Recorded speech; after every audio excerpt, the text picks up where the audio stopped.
Welcome back to The Lurking Fear. I'm glad you found your way here. If you're new to the channel, consider subscribing and turning on notifications so you never miss a descent into darkness. If you've been with us for a while, leave a comment below. I want to know what you think of tonight's harrowing account. They say ghosts are the souls of the dead, lingering in our world. But I believe memories are the true ghosts. They haunt you more persistently than any spirit ever could. I have locked away memories in my mind that are far more terrifying than death itself. I thought time would bury them, but sometimes a single event is all it takes to resurrect the past. And when those ghosts of the past rise, they climb onto your shoulders to gaze into your future. As a child, I loved my village. It was my sanctuary. But after the sudden, unnatural deaths of my brother and his wife, our home transformed into a place of dread. My mother drowned herself in rituals, locking herself in a room day and night. My father became a living corpse, lost to the bottle. I watched a home filled with laughter turn into a living hell. My mother always claimed my sister-in-law was insane, but deep down, I often wondered if the house itself drove her to madness. After their deaths, I barely scraped through my 10th grade exams and fled to the city. I worked odd jobs until I found stability in a textile mill. 3 or 4 years passed. Letters arrived from home urging me to marry, but I never replied. I had no desire to return to that cursed place. Then came 1982. The Great Bombay textile strike paralysed the city. Mills shut down one by one. I survived for a few months on my savings, but eventually the money ran dry. I had no choice. I had to go back. Returning to the village felt like walking into a grave. The house stood there, holding its breath, guarding the terrible memories I wanted to forget. That first night, my mother served me dinner in silence. As I ate, she asked, "So, what now? How long will this strike last?" I didn't answer. I just shook my head. My father, sitting nearby, extended a trembling hand towards a piece of bread. "You have a job," he muttered, his voice slurred. "Get married while you can. Later, no one will ask for you." I glanced at the wall where my late brother's portrait hung. My mother, sensing my anger, scooted closer. "Forget the past, son. Life and death are not in our hands. If you marry, happiness will return to this house. The silence will be broken by a child's laughter." Her words sparked a fire in me. I pushed my plate away. "Happiness? It was your fault they died. 2 lives were lost because of you. I don't know what happened between you and them, but you could have saved them." Her face twisted into a mask of hatred. "She was a witch," she hissed. "A demon. She took my son's life. Even in death, she found no peace. She dragged him down with her." I couldn't stand it. I left the food unfinished and stormed out of the house. I walked aimlessly toward our fields. The land was barren since my brother's death. Not a single crop had been sown. I sat under the shade of an old tree, closed my eyes, and tried to escape the world. Awake or asleep. A voice broke my trance. I opened my eyes to see my childhood friend, Samir, standing there.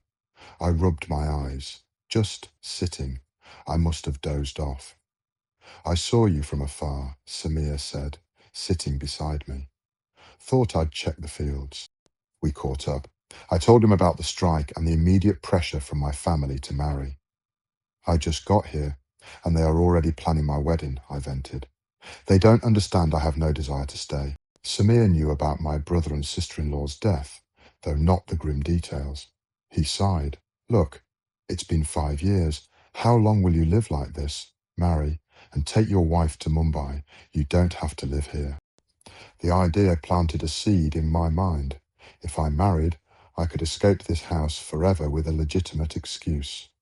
"If you know someone," I told him, "let me know." Within a week, a proposal came. Her name was Priya. She was 17, educated up to the 8th grade. I went to see her with Samir. The match was fixed. My father, in his drunken stupor, danced and mumbled about happiness returning to the house.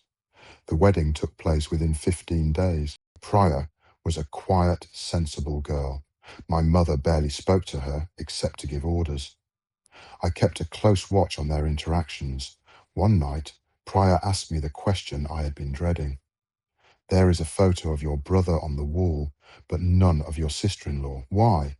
And why does mother stay locked in that room all day?" I froze. "There was a photo," I lied. "It got damaged. And mother, she prays in that room. She doesn't want anyone entering and desecrating her space. You must never go in there. She warned you on the first day, remember?" Priya fell silent, but curiosity is a dangerous thing. A while later, she whispered, "What happened to them? How did they die?" I turned away. "Not tonight, Priya. It was just an accident. We will talk about it another time." I tried to sleep, but the memories clawed at me. I saw my sister-in-law's face. I saw the water. I saw the body. Later that night, a weeping sound drifted from outside the room. Priya woke up, terrified. "Who is crying at this hour?" "It's mother," I said, my voice hollow. "She misses my brother. She cries like this often." The next day, the atmosphere was heavy. Priya kept glancing at mother's door, which remained shut. Finally, mother emerged. She looked completely normal, as if she hadn't spent the night wailing in grief. Priya was bewildered. Days turned into a month.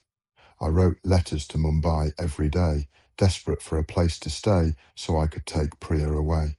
No replies came. I was trapped. Priya grew increasingly agitated. She would ask when we were leaving, and I would stall. One afternoon, she stopped speaking to me entirely. I took her to the market to break the tension. "What is wrong?" I asked. "Why are you so angry?" She stopped in the middle of the road, her eyes flashing with fear and frustration. "I am scared of that house. No one tells me how your brother and his wife died. Your father is always gone. Your mother pushes me away. Yesterday, I just looked into her room, and she shoved me. She screamed at me never to say that witch's name. It feels like a ghost is walking the halls." I realized I couldn't keep her in the dark anymore. I took her to a secluded spot near the temple and sat her down under a tree. "I will tell you everything," I said, holding her hand. "But promise me you won't panic. We are leaving soon." She nodded, and I began. 5 or 6 years ago, my brother Rakesh and his wife Nalini were happy, but Nalini became obsessed with rituals. She wanted a child. She met a mystic who gave her a strange idol. Later, a wandering ascetic, a Baba, came to our home. Nalini worshipped him. He gave her a mantra and promised her a child. After that, she changed. One night, we heard a rhythmic thumping. Rakesh woke up to the sound of chanting and the clinking of glass bangles. He saw Nalini pulling her own hair out by the roots, stuffing it into a copper vessel. She was in a trance. Rakesh screamed at her. She shoved him with unnatural strength, yelling, "I have been ordered. It is time for the first offering. He is calling me." She ran out with the vessel. We all woke up. My mother tried to stop her, and Nalini threw her against the wall. Mother's head cracked open, blood everywhere. Rakesh took mother to the hospital and told me I was just a boy then, to bring Nalini back. I followed her into the dark. The moonlight was hazy. She walked with the vessel on her head, stomping her feet, making a guttural sound. I called out to her, terrified, "Babi, come home." She stopped, turned, and screamed, "Go back, or I will offer you instead." Her face, it wasn't hers anymore. It was white, twisted. I hid and watched. She went to the lake. She placed the vessel down and waded into the water. She raised her hands, chanting. And then I saw it. A black shadow rose from the water. It swirled around her, a mass of darkness. It took the hair from the vessel and consumed it. I ran away and spent the night at a friend's house. Rakesh eventually found out she was worshipping something evil. He tried to stop it, but the entity was already there. Weeks later, I saw shadows leaving the house at night, with Nalini following them. I saw her mixing powders into our food. I stopped eating dinner. One night, I followed her to the lake again. It was a full moon. She stood in the water, her stomach exposed. Multiple shadows rose from the depths. They caressed her belly. They were worshipping her, worshipping what was inside her. Priya stared at me, her face pale. That is demonic. It was, I whispered. I'm telling you this so you understand why my parents are the way they are. But we are leaving. Just give me 2 days. She agreed, but demanded we leave the very next day. When we returned home, I found my mother shivering violently on the bed. Her body was burning like a furnace. You have a high fever, I said. We need a doctor. She refused, but I insisted. I told Priya to stay calm and lock the doors.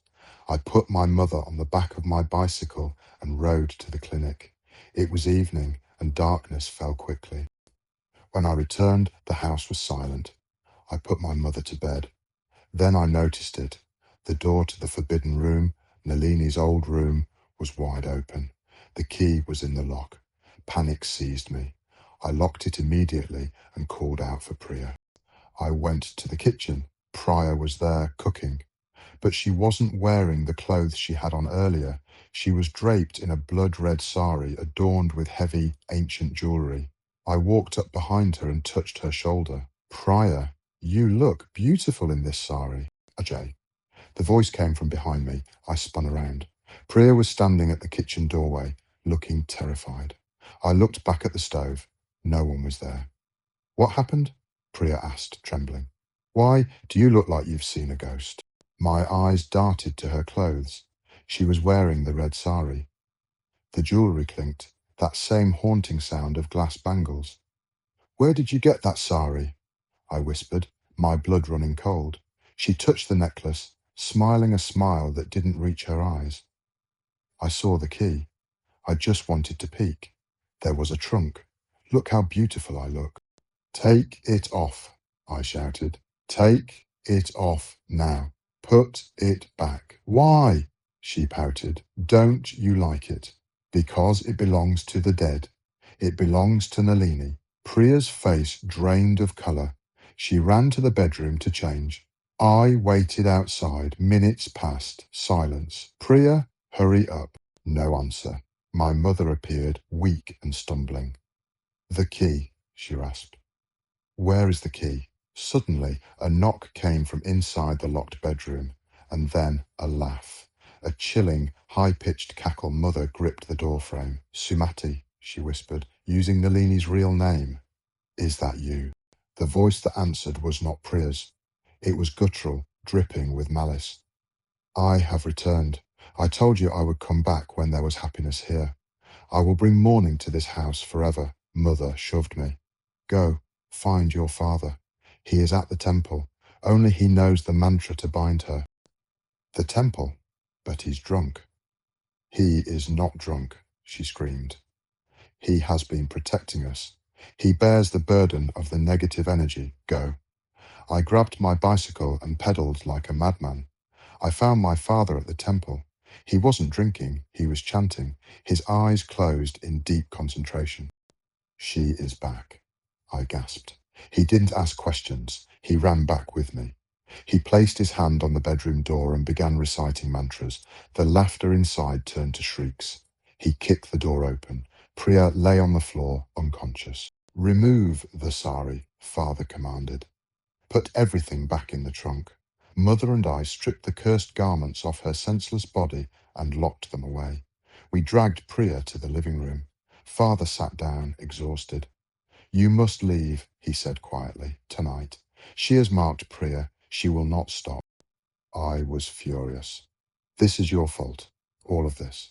Listen to me, father said, his voice steady. Nalini was pregnant with a demon. The Baba had put a seed of evil in her. The doctor told us the baby was dead, yet it kept growing. We tried to save her. We brought the doctor to the house to remove it. She knew. She locked herself in that room and set herself on fire. She birthed the entity into the flames. Before she died, she cursed us. Every full moon, I will return. We keep her closed to stage a mourning every full moon to trick her spirit into thinking the house is already in grief, so she stays away. But Priya broke the seal. Your brother didn't drown by accident. He tried to bind the ashes in the lake. The entity pulled him under. My world shattered. My parents weren't villains, they were jailers of an ancient evil. I went to Priya. I shook her awake. Priya, wake up. We are leaving. She opened her eyes and smiled. Okay. We grabbed our bags and left the house without looking back. My parents watched us go, tears in their eyes. We walked out of the village, the full moon guiding our path. The silence was absolute. Priya held my hand tightly. Priya, I said, looking up at the bright orb. It's a full moon tonight. Look how peaceful it is. She squeezed my hand. Her grip was ice cold. I promised you the rest of the story when we left, I said. Now I know the truth. Do you want to hear it? She stopped walking. She turned to me, her face glowing in the pale light. A strange, twisted smile spread across her lips. I already know the story, she whispered.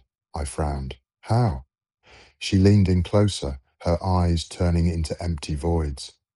I told you this house would always mourn. My heart stopped. Her body began to dissolve. Like smoke in the wind, she faded away before my eyes. My hand was gripping empty air. Prior, I screamed. Prior. I ran around frantically. Prior. I sprinted back to the house, lungs burning. My parents were at the door, terrified by my return. Where is she? I yelled. Where is Prior? Suddenly, Samir came running up the path, breathless and pale. The lake, he gasped. Come, to the lake, quickly, we ran. My parents, Samir and I. We reached the banks of the dark water. There, floating on the surface, was a body. It was Priya, cold, stiff, dead. She hadn't been with me on the road. She had never left the house. The lurking fear had claimed her the moment she put on that red sari. The house was left in mourning, just as she had promised. And that wraps up tonight's story. If you enjoyed this, hit that like button. If you haven't subscribed, join the community. Until next time, stay safe and always sleep with the lights on.